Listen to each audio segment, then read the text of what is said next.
الفيديو ده للمهتمين بالتصوير، فهنتكلم على 10 حاجات مهمة أنا بعملها وأنا مسافر عشان أعرف أطلع الفيديوهات اللي أنتوا بتتفرجوا عليها بالطريقة بتاعتي. مش بالضروري يكون معاك كاميرا بروفيشنال، معاك كاميرا أو معاك موبايل هتقدر تستفيد بال10 خطوات اللي أنا هعلمها لكم دلوقتي إنك إزاي تخلي الفوتج بتاعتك سينماتيك. فما تنسوش تعملوا لايك للفيديو دلوقتي حالا، اشتركوا طبعا مش مشتركين، ويلا بينا نبدأ.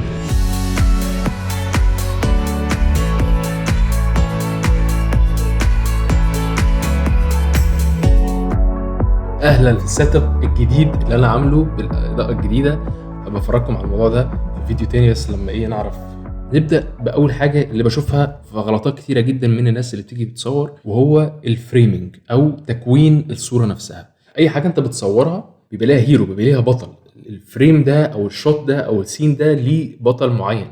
البطل ده ممكن يكون الكلب بتاعك قاعد بيجري، البطل ده ممكن تكون ورده في جنينه، البطل ده ممكن يكون واحد بيتكلم وانت بتفريم الصورة عليه. فكل حاجة بيبقى ليها فوكس. البطل ده هو اللي انت عايز اللي بيتفرج على الفيديو او الشوت ده يبقى مركز عليه. طبعا كل قاعدة انت ممكن تكسرها وتعمل حاجات بالطريقة اللي انت بتحبها، بس اساسيات للمبتدئين اللي عايزين يصوروا صح. في حاجة اسمها رول اوف ثيرد، اللي هي لما الشاشة تتقسم التقسيمات دي كلها، انت بتحاول ان انت تخلي الشخص او الهيرو او الاساس بتاع الشوت بتاعك بيكون موجود في التلت بتاع الفيديو. ليه؟ لان ده بيبقى مريح للعين وبيبقى بيساعد اللي بيتفرج ان هو يعرف يركز فين. ولو هتحطه مثلا على الناحيه الشمال، وش اللي بيتكلم مثلا ما يبقاش لبره، لا يبقى لجوه، لان انت عايز توجه اللي بيتفرج للصوره نفسها، مش واحد باصص كده يبان ايه الصوره الناحيه دي. وانت بتصور الفريمنج بتاعك مهم برضو ان انت تبقى عارف الهيد سبيس، المسافه ما بينك وبين الادج بتاع الشوت بتاعك. ما ينفعش يكون مسافه عشان تبقى قاعد كده مثلا وكل ده سبيس فاضي وانت بتصور، او ما ينفعش يبقى انا طالع لازق كده وانت بتصورني. فانت لازم تكون بالسنس كده في مثلا زي نفس المسافه دي في التصوير بتاعك. ده يمشي برضه على الصور ويمشي على الفيديوهات، بس احنا هنركز النهارده في الفيديوهات. اخر حته في الجزء الاولاني بتاع الفريمنج او تكوين الصوره دي ممكن تبقى حته ادفانس شويه. او انا بصور مش لازم يكون العدسه في وش اللي قدامي بالظبط، لا انت ممكن تبدا تلعب بالانجلز بتاعت العدسه بتاعتك بالكاميرا بتاعتك. فممكن تصور من تحت او تصور من فوق. طبعا دي ليها معاني، يعني مثلا انت ما بتصور حاجه حد من تحت مثلا يبقى هو بيبان ان هو كبير، يبان ان هو قوي، يبان ان هو بيقول حاجه مهمه عايز الناس تركز معاه. لو بتصور من فوق وهو تحت بتبين ان الشخص اللي قدامك تحاول تبين ان هو ضعيف، ان هو محتاج مساعده. فالحاجات دي ممكن تلعب بيها تستخدمها في التصوير بتاعك. طبعا انا مش هعمق خالص، انا كل ده بتكلم ان جنرال عشان كمبتدئ دي الاساسيات اللي تخليها في بالك وانت شغال. هنستخدم العدسه دي كتير، بس ناخد رشفه الاول. تاني حاجه مهمه جدا هي الاضاءه. طبعا الاضاءه يعني مفهومه، لما هتيجي تصور لازم يكون مكان منور. حتى لو انت ما عندكش الامكانيات ان انت تشتري بيها اضاءه، لو انت هتصور جوه البيت او لو حد بره البيت، فلازم تستغل الشمس دي هو الاساس وانت بتصور. لو الشمس اتجاهها هنا يبقى هتحاول ان انت تخلي السبجكت بتاعك اللي انت بتصوره يكون في وش الشمس. ما تبقاش انت بتصور، ما تبقاش الكاميرا هنا اهي والشخص واقف هنا والشمس هنا، هيبقى لونه ايه؟ اسود، هيبقى غامق، هو مش هيبان ان الاضاءه جايه من ورا. فانت تحاول ان انت تستغل الشمس ان هي تخدمك في التصوير. لو انت بتصور في البيت ممكن تستخدم اضاءه واحده بس تشتغل بيها كله، ممكن تستخدم الشمس. انا بحب اصور في الشمس واستغل نور ربنا ببلاش. لو حابين ممكن نعمل فيديوهات اكتر بقى عن الاضاءه وازاي تنور المكان والاضاءه الاساسيه والاضاءه الجانبيه والكلام ده كله. تالت حاجه هنتكلم عليها وهو الدبث اوف فيلد. الدبث اوف فيلد اللي هو بالبلدي كده لما تيجي تصور حد يبقى هو ان فوكس وكل حاجه وراه مزغلله مش باينه. يعني هنا ممكن تكون باينه شويه في التصوير ان انا ان فوكس والخلفيه مش ان فوكس. دي بتساعد ان انت برضو تخلي اللي بيتفرج يكون مركز على الهيرو بتاعك او السبجكت بتاعك اللي عايز الناس تركز عليه، فبيفصل السبجكت بتاعتك من اي خلفيه ورا، فاللي بيتفرج يكون عينه اوتوماتيكلي عارفه تركز على ايه. وعشان توصل ان انت تقدر تفصل السبجكت بتاعك من الخلفيه دي بتحتاج لها عدسات. دلوقتي بالموبايل في الاوبشن ده ان حاجه اسمها بورتريت مود، انت تبقى تدوس على وش اللي انت مثلا بتصوره، ده بيخلي الحاجه مزغلله شويه. لو انت عايز تصور بالكاميرا بتاعتك محتاج لها بيسموها عدسه سريعه، يعني ابرتشر بتاعها عالي او سريع. مثلا اللي بصور بيها دلوقتي دي ابرتشر بتاعها بيوصل لحد 1.4. انا اللي بصور دلوقتي ب 2.2 ابرتشر 2.2. فتحه العدسه 2.2. فتحه العدسه دي بتساعد ان هي تدخل اضاءه اكتر فتنور المكان اكتر، وكمان ان هي تفصل السبجكت بتاعك من الباك جراوند. رابع حاجه انا بركز عليها وانا بصور سواء الافلام القصيره او الفيديوهات السفر بتاعتي، ان انا بحاول انوع في الشوتس عن طريق ان انا بصور 3 كادرات: وايد شوت، ميديوم شوت، وكلوز اب. انت مثلا عايز تصور مطعم، مبدئيا كانترو انتروداكشن للفيديو، فانت بتعمل حاجه وايد شوت مبين انت فين عشان تعرف الناس انت موجود فين والمطعم ده في الشارع شكله عامل ازاي. فانت بتصور وايد شوت، شوت واسع جدا بتبين فيه المبنى وباين فيه المحل وباين فيه الناس اللي ماشيه والشارع باين، حاجه وايد جدا. بس انت بقى وانت بتتكلم مثلا عايز تبين اسم المكان، تقوم جاي عامل ميديوم شوت على اسم المكان، فتلاقي انت بتقرب على حاجه اكتر. بعد كده مثلا انت الطبق جالك ان انت هتجربه وتاكله، تقوم مركز بقى على مثلا الطبق والمعلقه وانت بتشيل الاكل، فانت عايز تطلع كلوز اب شوت. انت بالثلاث انواع من الشوتس دي ممكن تعمل بيها ستوري. ممكن وانت جوه تستخدم ان انت وايد شوت، يبقى الوايد شوت هو المطبخ مثلا وانت بتصوره، الميديوم شوت هو الراجل، الكلوز اب هو ايده بتقلب ازاي في الاكل. فممكن تستخدمها في كذا سيناريو ضمن التصوير بتاعك اللي انت بتعمله عشان تطلع بيه الفيديو الكامل. وايه تاني يا محميحو؟ لو وصلتوا لحد هنا ومستفيدين ما تنسوش تعملوا لايك للفيديو، بوز كده، دوس لايك، دوست، شغل بقى ونتفرج. خامس نقطة دي أكتر حاجة أنا بحب أعملها وبتمزج وأنا بعملها، وهي الكاميرا موفمنتس، تحريك الكاميرا وأنت بتصور. أنت ممكن تصور زي ما أنا بصور، كاميرا ثابتة على ترايبود، شكرا على كده، حلو.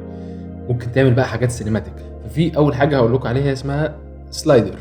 سلايدر ده من الكلمة معناها إن أنت بتسلايد، ففي سبجكت هنا بس انا بصوره كده بالجنب، فاسمه سلايدر شوت. بيعدي وممكن يطلع بره الكادر، يخش جوه الكادر ويطلع بره الكادر.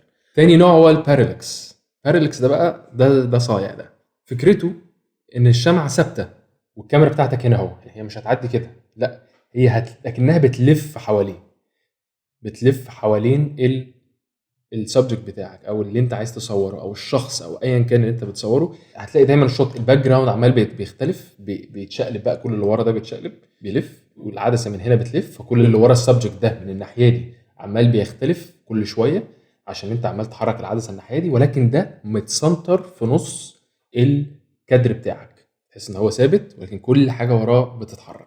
تنفع جدا وانت بتصور حاجات سينماتيك، بتعرف تطلع لك فوتج حلو قوي. في طبعا حاجات اساسيه لازم تبقى عارفها، اللي هي البول باك والبوش ان، اللي هو انت في سبجكت بتاعك ممكن تبدا الشوت وانت قريب، بعد كده تقوم راجع لورا، عايز تبين حاجه عظمتها قد ايه مثلا. في البوش ان اللي هو انت بتصور مثلا واحد ماسك مسدس مثلا وهيطلعه من جيبه، فانت تقوم متزوم مثلا وهو بيكون مطلع المسدس من جيبه. فالبوش ان والبول باك بتساعدك برضو انت تعمل حاجات سينماتيك. زياده عليهم اللي هو الكرين شوتس، اللي هو انت في حاجه ثابته وانت زي السلايدر بدل ما هي بتبقى بالجنب، الكرين شوتس اللي هو بتبقى طالعه ونازله. ممكن تعمل بارالكس وكرين شوت مع بعض، اللي هو تبقى حاجه بتلف كده اهو.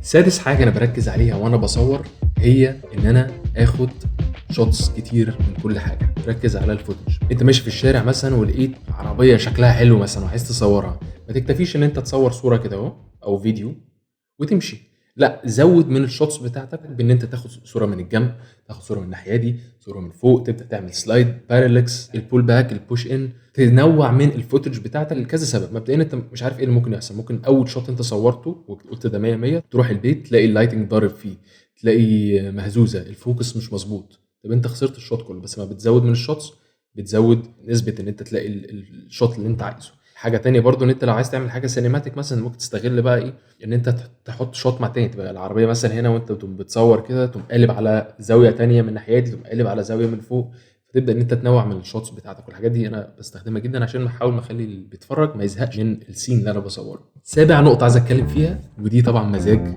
الناس اللي بتحب المزاج، وهو السلو موشن، تصوير البطيء. ده ناس كتير قوي بتستخدمه عشان تبدا ان هي تطلع الحاجه سينماتيك، تبان ان هي في فيلم ميكر بقى بيصور بالحاجات سلو موشن وبتاع. ازاي تعمل سلو موشن؟ الكاميرا وهي بتصور الفيديو نفسه، الفيديو ده عباره عن صور بس كتير، يعني ما بيقول لك ده 24 فريم اللي بتصور، ده معناه ان الثانيه الكاميرا صورت 24 فريم، فانت ممكن بالكاميرا بتاعتك تصور 60 فريم، معنى كده ان انت هتطلع 60 فريم في الثانيه، ف60 فريم تقسمهم على 2 يبقى 30 فريم، فالفوتج بتاعتك يمشي سلو موشن. عايز تخليها سلو موشن اكتر والكاميرا بتاعتك تستحمل، تصور 120 فريم فيطلع لك شوت سموث جدا، باين سينماتيك جدا. والميزه طبعا ان هو الحاجات اللي ما بتعملها سلو موشن وايدك كانت بتتهز، فالسلو موشن بيساعد ان الفوتج نفسها تطلع سموث، تطلع مش بتتهز، بتاخد الثانيتين اللي انت عايزهم قبل ما الكاميرا تقعد تلعب وتقوم شغال. وبما اننا جبنا سيره الهزه بتاعت الكاميرا، فهنخش في ثامن نقطه وهي الستابلايزيشن. معناها ان انت ما تيجي هتصور لازم الصوره بتاعتك تطلع ثابته. ما ينفعش انا اتكلم الصراحه ان في فتره انا كنت بصور بيها كل حاجه عماله براجعها الثابته. دي مهمه جدا عشان اللي بيتفرج ما يزغللش. في ناس بتدوخ، في ناس بتتعب من الحركه الكتير، فانت لازم الكاميرا بتاعتك الشوت بتاعك لازم تحافظ ان كل التصوير بتاعك تكون ايدك ثابته، ايدك قريبه منك ثابته، كتافك ثابته، وانت بتتحرك تمشي بالراحه عشان وانت بتصور ما تبقاش الدنيا بتتهز. انت عايز تلف يمين وشمال مثلا فتلف بجسمك كله. طبعا الاسهل من ده ان انت تجيب ستابلايزر لو بتصور بالموبايل زي الفيديو بتاع زاين اللي انا عملته، كله بيبقى سموث جدا وما تبقاش الكاميرا بتهز. طبعا في الاديتنج لو عايزين نعمل فيديو تاني عن الاديتنج قولوا لي. في الاديتنج في حاجه اسمها وارب ستابلايزر بيتساعدك شويه ان لو انت في حاجه مهزوزه ان انت بتابلاي كده ايفكت على الفيديو بيطلع ان هي مش مهزوزه قوي. فان انت تحافظ على السموثنس بتاع التصوير بتاعك ده مهم جدا وبيفرق بين شخص محترف وشخص بيبدأ. تاسع حاجه انا بعملها عشان احاول ان انا اخلي الفوتج بتاعتي والتصوير بتاعي والاند برودكت نفسه يبان ان هو بروفيشنال على قد ما اقدر، هي الكالر جريدنج او التلوين. طبعا في طرق كتيره جدا ان انت تستخدمها عشان انت تلون بيها الفيديوهات بتاعتك. اول طريقه ان انت تعمل كل حاجه مانوال. انا نفسي بدات على ادوب بريمير في خش على الحته بتاعت الالوان، تقعد بقى تظبط بقى البرايتنس، الكونتراست. يعني مثلا الفيديو بتاع تونس 30 دقيقه كميه الشوتس اللي فيها انا بكت كتير والفيديو ماشي بسرعه، انا كنت بمشي على كل كليب واظبط الالوان بتاعتها عشان الفيديو كله يطلع بنفس اللوك اند فيل. حاجه تانية بعملها برضو هي حاجه اسمها لاتس دي زي فلتر زي بتاع انستجرام على الفيديوهات كلها مره واحده وبتحط اللاتس دي. في حاجات انت بتشتريها اونلاين، في حاجات بتلاقيها ببلاش. المهم بس ان انت ما تعليش الفلتر ده على الاخر، خليه بس قليل يعني 20 30% ولا حاجه عشان ما يبقاش مأفر والالوان ضاربه وحاجه صعبه يعني. 10 حاجه ودي بقى المزاج، ده المزاج كله بقى، وهو المزيكا. انا ممكن اقعد عشان اطلع اغنيه واحده او تراك واحد احطه على الفيديو ممكن اقعد ساعتين. ده قد ايه اختيار المزيكا بيبقى مهم جدا. انت بتختار المزيكا ماشيه مع المود اللي انت عايز اللي بيتفرج يحسه. فيديو تونس مثلا انا عايز الدنيا سريعه مثلا، فعايز مزيكا تبقى سريعه والبيت سريع وما اعرفش ايه. في حته تانية فيها الشوت بتاع الجامع بتاع مسجد زيتونه، مش هينفع احط مثلا مزيكا يعني استحرمها، يعني مش ماشيه قوي مع اللي انا عايز اقوله. فبجيب زي ساوند افكتس كده بحطها مع الفيديو عشان تمشي مع المود اللي انت عايز اللي بيتفرج يوصل له. ان انت تجيب مزيكا منين؟ في ناس بتشتري مزيكا على ابيديميك ساوندز، وفي ويب سايت ثانيه مش عارفها، وفي برضو يوتيوب، في حاجه على يوتيوب فيها مزيكا كتير قوي ببلاش، ممكن تختار اللي انت عايزه وتمزج الفيديو بتاعك. حاجه اخيره بقى عايز اقولها لكم قبل ما نقفل بقى الفيديو ده كله، في كونسبت بقى في التصوير انا عايز اقوله لكم، وهو انا ما قريتهوش في حته ده بس هو يعني بديهي قوي. هو كونسبت اسمه شوقني ما تزهقنيش.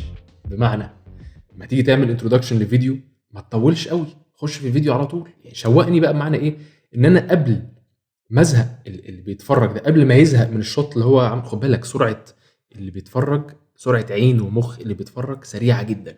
في فيديوز انا عملتها زمان، هرجع تاني النقطه معلش عشان اتحمست. في فيديوز انا عملتها زمان وانا في بالي تقريبا حطيت كل الصور اللي انا صورتها في يوم معين ورا بعض، كل صوره بتقعد 8 ثانيه تك تك تك تك تك, تك ورا بعض. اتفرج عليها هتلاقي ان انت عينك بتلقط كل صوره، مخك بيلقط كل صوره. دي قد ايه سرعه مخ البني ادم ان هو بيلقط كل الصور اللي موجوده، بياخد بالك من كل حاجه. فانت لو بتصور فيديو تخيل بقى، شوف الفريم، انت الفريم الواحد الناس خدت بالها منه. لو بتصور بقى 10 ثواني في شوت معين، لا يعني شوقني قبل ما ازهق واقفل الفيديو او اسكيب او اقدم شويه من الفيديو عشان انا خلاص عيني زهقت من اللي انا شايفه، لا انا بقوم قاطع. يعني اديك حاجه ثانيتين واقوم قاطع داخل على الشوط اللي بعده، اديك حاجه ثانيتين واقوم قاطع داخل على الشوط اللي بعده. ليه؟ عشان ما تزهقش، عشان هتيجي تفكر ان انت تقدم عشان زهقت مثلا من حاجه انا مصورها. لا معلم، انا جايبك على الشوط اللي بعده. طبعا كل فيديو ليه السيستم بتاعه والستايل بتاعه. انا بتكلم برضو في ستايل انا بعمله بس هيفرق معاكم جدا، هيزود من نسبة المشاهدات على الفيديو نفسها والوقت بتاع المشاهدات على كل فيديو انتوا بتعملوه على يوتيوب او ان جنرال. يعني دي كده ال10 حاجات اللي انا بركز عليها وانا باجي اصور اي فيديو. كل الحاجات اللي بقولها لكم دي لو طبقتوها زي ما انا بقول لكم التصوير بتاعكم هيختلف جامد جدا. هي دي اساسيات التصوير عموما. ممكن بقى حاجات بعد كده كتيره نتكلم عليها، اللي هو بقى الفويس اوفر، ازاي تعمل قصه وتخلي الناس انجيج معاك ومركزه معاك لاخر الفيديو والكلام ده كله. فلو انتوا حابين قولوا لي الحاجات المعينه اللي عايزين تتفرجوا عليها او عايزين ان انا اصورها، وبما اننا في الحجر ممكن استغل الفرصه دي ان احنا نعمل حاجات كتير. اتمنى يكون الفيديو ده عجبكم. لو انتوا حبيتوا ما تنسوش السكوزيكو. الفيديو اللي بعد تقريبا هيكون احلى 5 أو 6 اكلات اكلتهم حوالين العالم كله، كل البلاد اللي انا سافرتها. استنوا الفيديو ده، لو اتفرجتوش عليه برضه مش تتفرجوا عليه. فبس اشوفكم في فيديو جديد من تحدي الحجر. بحبكم والله.